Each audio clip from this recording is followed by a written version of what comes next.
هو أحد أطول النزاعات في القارة الأفريقية، ويعرف في الأدبيات السياسية بالصراع المنسي.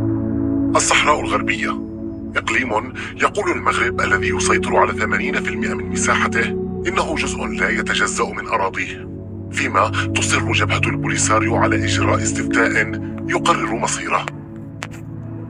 البداية كانت عام 1975.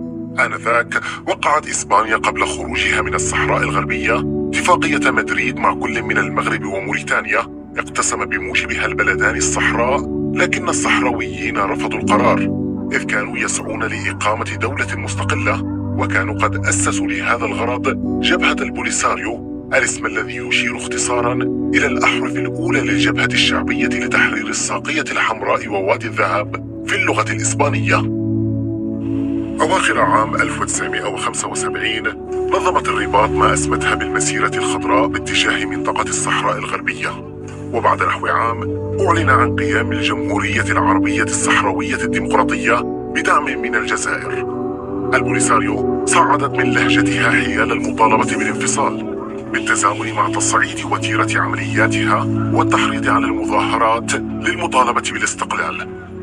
وبعد عامين تقريبا انسحبت موريتانيا من الصحراء الغربية ليضم المغرب حصتها من المنطقة، قبل أن يشرع مطلع الثمانينات ببناء جدار رملي لعزل المدن الصحراوية الأساسية والمناطق الغنية بالفوسفات.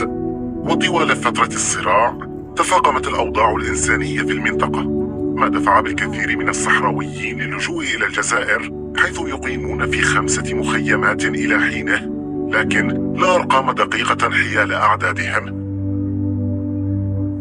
ولم تتمكن الأمم المتحدة من التوصل إلى تسوية نهائية للنزاع، لكن حراكا دبلوماسيا كثيفا أفضى عام 1991 إلى فرض وقف لإطلاق النار بين المغرب وجبهة البوليساريو، تلاها إقامة منطقة عازلة بطول المنطقة المتنازع عليها، على أن تطلع قوات حفظ السلام الأممية بتأمين المنطقة.